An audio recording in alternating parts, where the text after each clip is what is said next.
Today is Thursday, February 18th. What to know about the power crisis mostly impacting Texas. It continues to be dire for millions of people, all while a third of the country deals with extreme winter weather. Also, why the UK is now planning to infect dozens of people with COVID-19 on purpose. Plus, the legacy of a right-wing radio superstar who passed away, who will face tough questions today about last month's stock market frenzy. And NASA attempts its toughest landing on Mars yet. That's been years in the making. Welcome to The Newsworthy. All the day's news in around 10 minutes. Fast, fair, fun, and on the go. I'm Erica Mandy. Thanks so much for being here. You ready? Let's do this.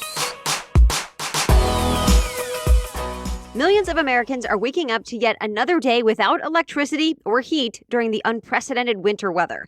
Most of them are in Texas, where the power grid is just not built to withstand such extreme cold temperatures. There's a lot of blame to go around, and it's already turned political in the state. But ultimately, it mostly comes down to extreme energy demand and overloaded frozen utility plants. About 1.5 million homes and businesses are in the dark and cold this morning, which is actually an improvement from the last couple of days. Even some warming centers lost power yesterday. The AP reports more than 30 people have died this week. Many died just trying to find warmth in their own homes. For example, one family died from carbon monoxide poisoning caused by car exhaust in their garage. Another died when a fire in the fireplace spread. The company that oversees the power grid in Texas says there's hope many people could see at least some service restored today. But it's not a sure thing, and the company would not say when everyone will get their power back on. To make matters worse, millions of Texans are also going without clean water. Pipes and water mains are busted, and water treatment plants lost power. While the worst of it is in Texas, there are hundreds of thousands of other Americans dealing with similar blackouts around the U.S., and water systems in other southern cities, like in Louisiana, are struggling. The National Weather Service says more than 100 million Americans, or about a third of the country, are dealing with extreme winter weather right now. And it's not a good idea for a lot of people to travel either, since roads are icy. Thousands of flights were canceled, along with schools in several states. All of that said, there is some help on the way. FEMA, the Federal Emergency Management Agency, is sending generators, fuel, and other supplies like blankets to Texas. And nonprofits like the Salvation Army, American Red Cross, and Austin's Urban League are working to provide warm places to stay and needed supplies. If you want to help out, we've provided links in today's episode notes. More federal funding is going to expand COVID-19 testing, even at schools. The Biden administration just announced the boost. It's sending $650 million for COVID-19 testing at schools and underserved communities like homeless shelters. $815 million will go to boost testing supplies around the U.S., and nearly $200 million will go toward what's called genome sequencing. That's how scientists figure out what strain of COVID-19 people are getting, so this boost could help keep track of new versions of the virus. But even all of that is just a fraction of what the Biden administration says is needed. The president is asking Congress to pass another $50 billion to expand testing even more and track virus mutations in the long term. That could be part of the latest COVID-19 relief bill, which lawmakers are working on now. Congressional leaders say their goal is to get it approved by the middle of next month, so stay tuned.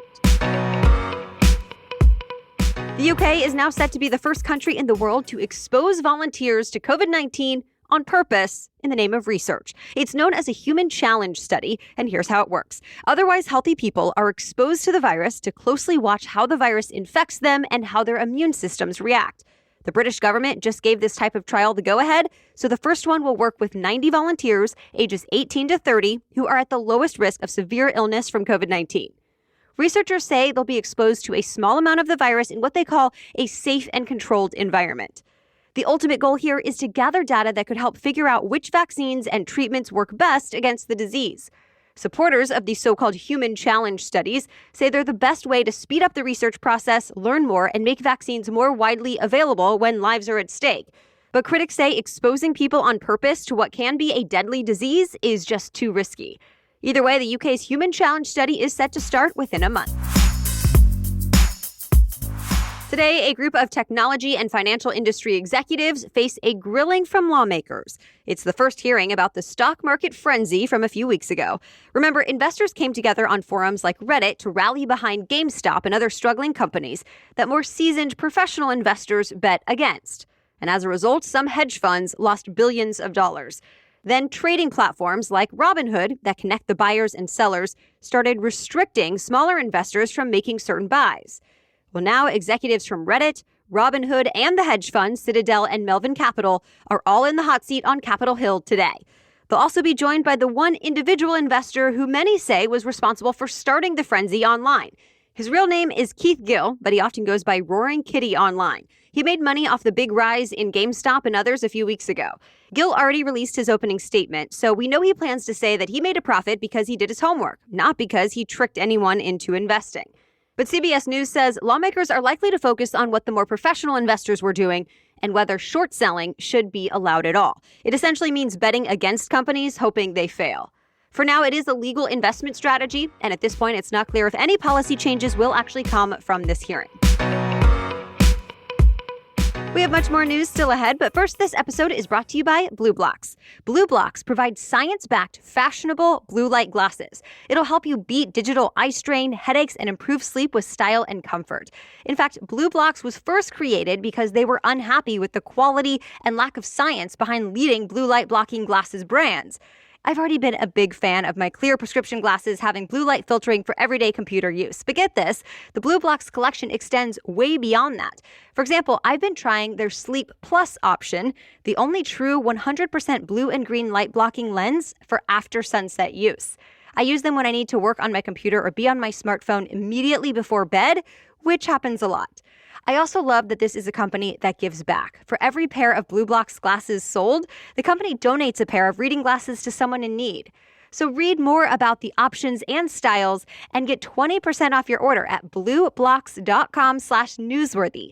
That's blue, B-L-U, blocks, B-L-O-X, blueblocks.com/newsworthy to learn more and get 20% off your order. Now back to the news. NASA is attempting to land its newest rover on Mars today. The rover, named Perseverance, was launched last July and has spent months heading to the red planet. But now it's ready to hit the brakes and attempt to touch down. In fact, hundreds of people have put nearly a decade of work developing NASA's most advanced robotic explorer. And it all comes down to this landing today, which the AP says will be NASA's most difficult Mars landing yet. That's because NASA wants to land it on the edge of an ancient river delta. The area is filled with cliffs, pits, sand dunes, and rocks. NASA picked that dicey landing spot because it could hold evidence of ancient life. But everything has to go right today, down to fractions of a second, to get this rover safely on the ground. That said, once landed, Perseverance, nicknamed Percy, will analyze and gather rocks and dirt, which will be returned to Earth in a decade. The hope is they'll have evidence of past microscopic life. Also during this mission, Percy will test other technologies that could someday be used on Mars by astronauts. Conservative talk radio host Rush Limbaugh has died. He passed away yesterday after a battle with lung cancer. He was 70 years old. For more than 3 decades, he was a right-wing radio megastar. He reportedly had more than 15 million listeners, and as the New York Times puts it, his influence helped shape American conservatism. Limbaugh was also known for his made-for-broadcasting voice. Of course, Limbaugh was extremely controversial and partisan. He often insulted and mocked people he disagreed with, made sarcastic commentary, and went on rants. But his influence was undeniable, and he had many loyal fans. Forbes magazine estimated his income from 2018 alone was $84 million, meaning Howard Stern was the only radio personality to make more than him. And last year, then-President Trump even awarded Limbaugh the nation's highest civilian honor, the Presidential Medal of Freedom. Trump also called into Fox News Channel yesterday to react to Limbaugh's death. He called him a legend who was fighting till the very end. American tennis superstar Serena Williams came just a couple matches shy of a record. She was hoping to get a 24th Grand Slam title at the Australian Open, but Williams ended up being defeated by Japan's Naomi Osaka at the semifinals. Osaka has not lost an official match since last February. And after this last win, she spoke about how she went from being a little kid looking up to Serena Williams to playing against her on the court, so she says it's a dream come true. Osaka is 23, Williams is 39. Now Osaka will go on to the finals.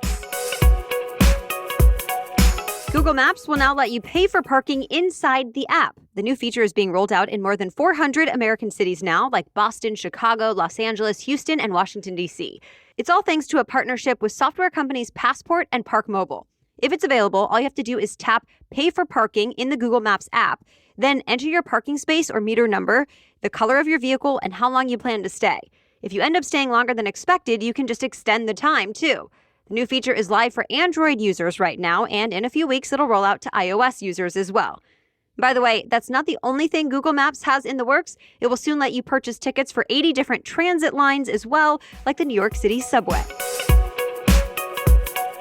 And that's it for the main news today, but now it's time for Thing to Know Thursday. And today's Thing to Know is about why gas prices are rising and how long the new prices could last. But first, thanks to our sponsor, Fitbod.